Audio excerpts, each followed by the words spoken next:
Hi you guys, welcome to my channel. Thank you guys for selecting this video. My name is Jasmine and I want to take you guys along for all the changes we've been doing in our house. We've been here for now a year and a half and there's so much you have to do, so much landscape, and you feel like a few plants are gonna do it and it looks kind of empty. So it has been a challenge, and we also want to introduce trees, and I know that this is kind of like the right time to start putting it. We're at the beginning of the year and I live in Florida, so it gets hot pretty quickly, and we want to go ahead and start planting them. And one of the ones we want to move is a weeping willow. We got this weeping willow last year in the summer, and when I saw a video from Laura that she was doing a tour a few years ago, I was I was like, man, that willow tree is so tall and so wide that we knew that the spot that we had put it on was not a good idea. So we decided to transplant the weeping willow tree, and that's what we're going to be doing on this video. I asked Visit our garden, because he has a weeping willow, what he does to make it look so big, and I'm going to apply that tip. So I am so thankful that he shared that with me on Instagram, and that's exactly what we're gonna do. But first we want to transplant it and put it in a spot. So you're going to be seeing me in the video measuring to make sure that the width and the height that it's going to get is going to be perfect, and it's going to give me that wow factor that I want in my garden as you enter in. I apologize that it was so loud, so I prefer to do a voiceover. So let's take a look at the weeping willow. This is the location that it is. It's pretty close to our neighbor's fence, and this is the reason why when we did the measuring we realized that this is not a good location. So we're going to put it more in the center, and the center is going to be kind of like aligned where the stump is at in the roundabout section. I'm excited to see how this weeping willow will look at the end of this season, since it claims to know that this type of tree could grow up to 2 feet in a single growing season. So I can't wait to see how fast this tree will grow. Not only we are thinking of how big and how tall it will get, we're also keeping in mind that this type of tree has extensive root system, and keeping it away from specific things that are important like the septic and the well and also our house is why we're planting it also at least 50 feet away. Well, I keep saying this will grow pretty big, pretty tall, pretty wide. So what is the exact feet that this will grow? Well, a weeping willow, when it reaches its maturity, it could go from 30 to 40 feet tall, and it could spread as 35 feet wide. So it is massive, but it is so pretty. Another thing to keep in mind that this will grow so well around water. We don't have water around here, but one thing we do have is that there is a little dip in this section of our house, of our land, and sometimes when it rains a lot it does accumulate water around this area. So I know this will be a perfect area for a weeping willow.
So here's the weeping willow already moved, and it looks so cute. I just love that it is breaking from dormancy.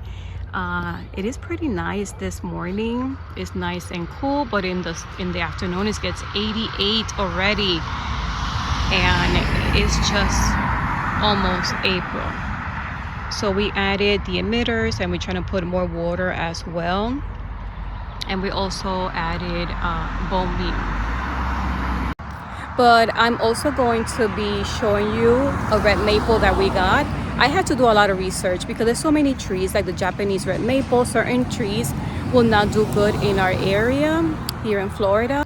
The red maple is native here, and it's going to bring so many great birds too. So, and I love that we're going to get that pop of red color. Hopefully we do get that here. And we were deciding where we're going to put it. We thought we were going to put it right here, right in front of the willow. The willow is right behind me, which you can barely see it, is right here.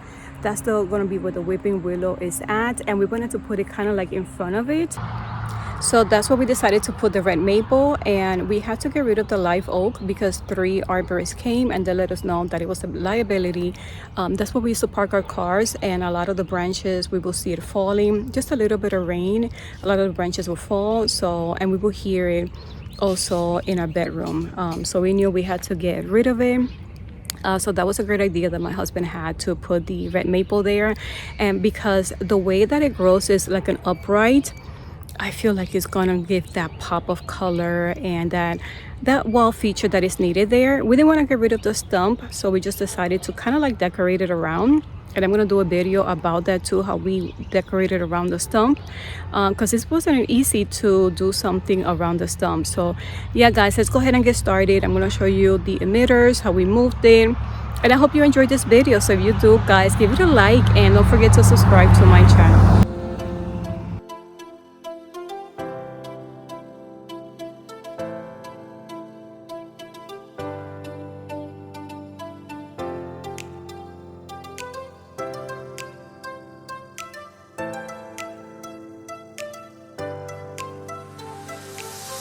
So we are ready to plant the red maple Acer rubrum, a Florida native, and the hardiness zones are 4A to 9B.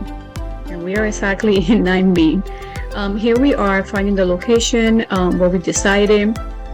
And what I like about this tree, that the fall leaves are gonna have the color yellow, orange, and red. Once I have that, I hope I could do a video and give you a tour probably of the fall season and how everything's looking together. The height you can expect is about 40 to 60 feet.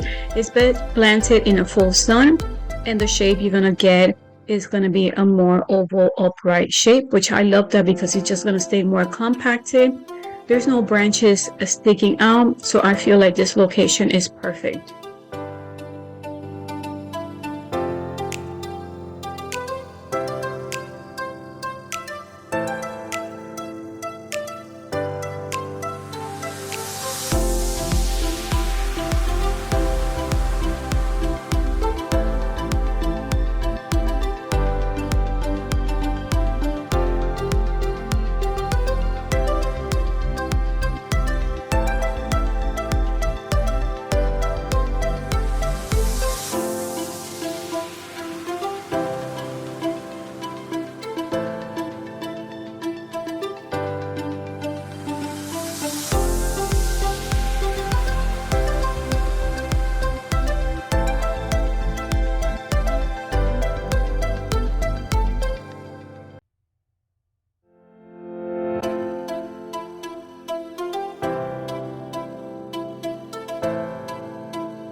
It was easy to follow along, not only planting these trees but also adding and including the emitters. We added the emitters that we have the connections already on the stump, and we did the same thing for the willow. We just added some of the polytubing that we had around, and I hope it was easy for you to follow along and see how we did it. But guys, I am so happy we have these trees already planted, and I just can't wait to see them grow. Thank you for spending some of your time with me, and until the next video, guys. Bye.